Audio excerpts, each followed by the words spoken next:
niet hip, je bent niet vlot. Je oude fiets die is altijd kapot. Je bent niet rijk, je bent niet knap.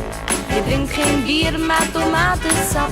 Je hebt een baan waarvan je zegt: hij is niet goed en hij is niet slecht. Maar jij bent lief en reuze trouw. Jij hoort bij mij en ik bij jou.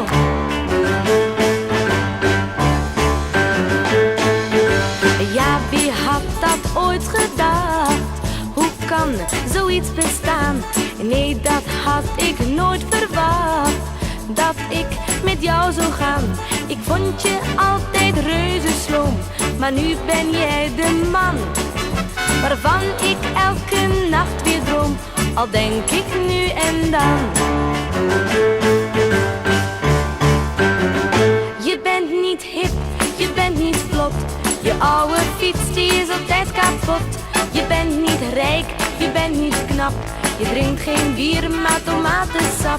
Je hebt een baan waarvan je zegt: hij is niet goed en hij is niet slecht. Maar jij bent lief en reuze trouw. Jij hoort bij mij en ik bij jou.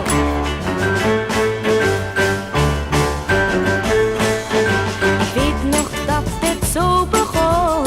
Het was op een dag in maart. Jij kwam, jij zag en overwon. En ik was van de kaart.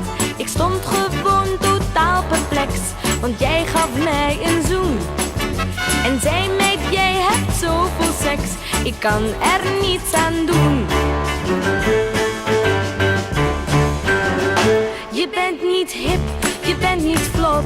Je oude fiets die is altijd kapot. Je bent niet rijk, je bent niet knap. Je drinkt geen bier, maar tomatensap. Je hebt een baan waarvan je zegt: hij is niet goed en hij is niet slecht. Maar jij bent lief en reuze trouw. Jij hoort bij mij en ik bij jou.